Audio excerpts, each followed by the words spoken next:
Biar semakin jelas dan gamblang, mari kita tengok lagi cara pikir Melayu Malaysia. Cara pikir kaum Melayu ujung Medini ini telah ditularkan ke generasi mudanya lewat sekolah. Mereka rupanya memang ingin mengangkangi Nusantara, mengangkangi budaya dan bahasa Indonesia. Mereka memiliki konsep aneh, menabrak teritorial negara, dengan tujuan agar Melayu Malaysia terlihat menjadi bangsa paling hebat, paling super di dunia. Konsep ini berdampak besar pada Indonesia. Prof. Dr. Awang, bagaimana kita perlu mengangkat kehebatan abad ke-15 sebelum itu lagi sebenarnya? Pada hemat saya, soal pangkal atau pokoknya ialah konsep Melayu. Itu bukan sekadar dapat dikaitkan dengan etnik. Benarlah, Melayu itu ada kaitan dengan etnik. Ya. Tetapi di peringkat lebih tinggi, Melayu itu sebenarnya bukan konsep etnik semata-mata. Konsep ketamadunan. Satu konsep yang merentas ratusan etnik. Sekarang ada 700 etnik di alam Melayu.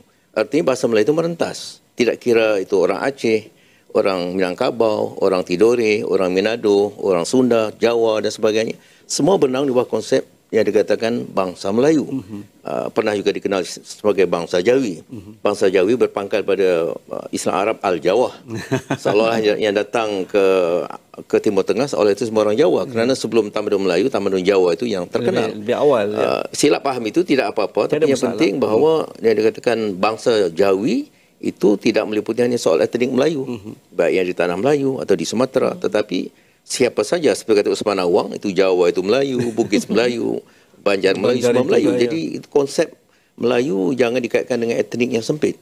Itulah yang memungkinkan kita membentuk satu dikatakan kampung global atau global village yang juga dapat menjelaskan bahawa apabila orang Melayu berpindah dari satu tempat ke satu tempat, itu bukan soal pendatang. Betul. Ini kita nak menegaskan, mereka hanya berpindah dari kampung ke kampung. Dari Sumatera sebagai contoh, dari Pulau Jawa, dari Temasek ke Melaka. Itu hanya perpindahan kampung.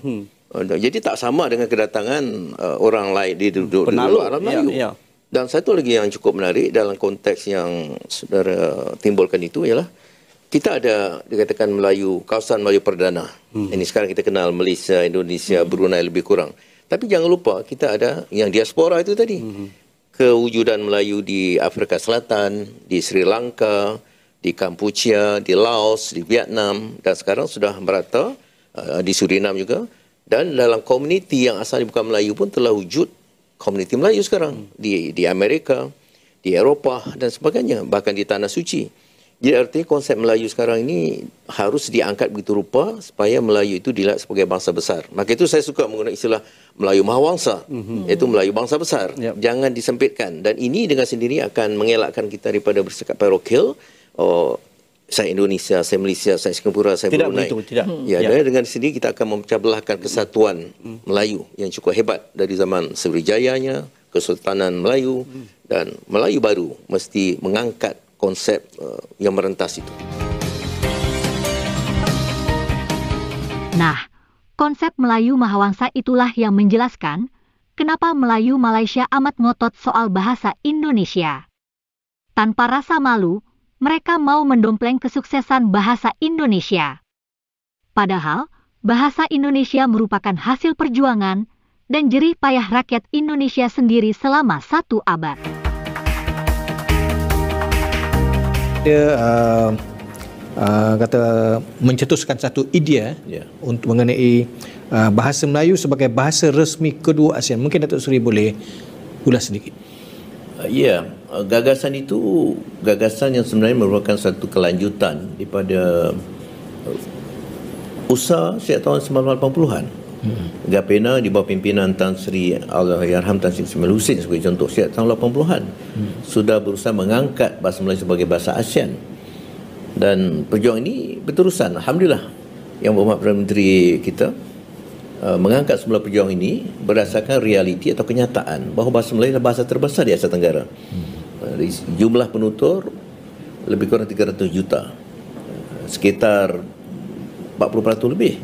Artinya penutur yang berada di Asia Tenggara faham. Dan negara yang utama dalam ASEAN pun Indonesia, Malaysia, Brunei Darussalam, bahkan Singapura, semua meletakkan bahasa Melayu sebagai bahasa kebangsaan masing-masing.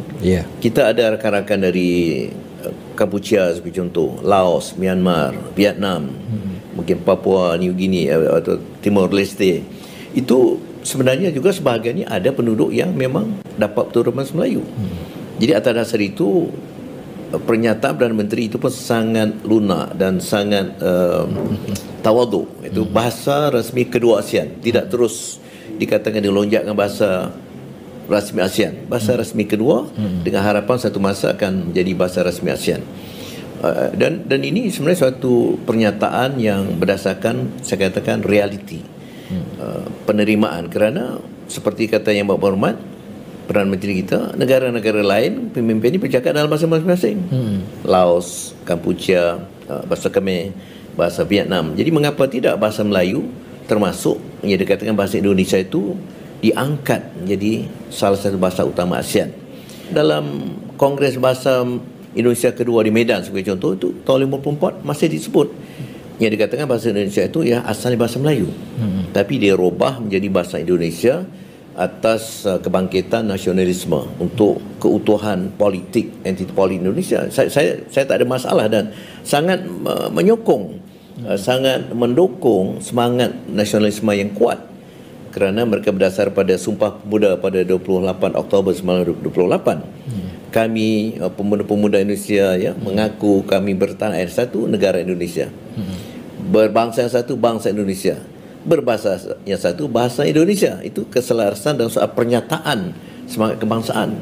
Tetapi dalam hal yang dikatakan fakta bahasa, fakta linguistiknya, nama yang berubah itu tidak mengubah hakikat bahawa bahasa Indonesia itulah juga sebahagian bahasa Melayu. Jadi kalau di pihak Indonesia ada keterbukaan sedikit untuk, ya, bagi saya istilah itu boleh saja kita berkompromi. Kita ada pengalaman dalam Majlis Antarabangsa Bahasa Melayu MABM yang digerakkan pada tahun 2000, pendukungnya Malaysia, Indonesia, Brunei Darussalam.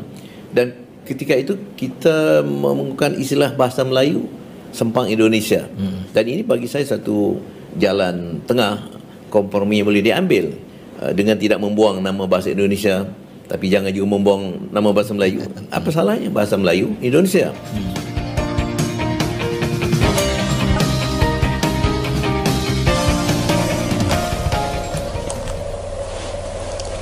Terima kasih ya teman-teman sudah menonton video kami.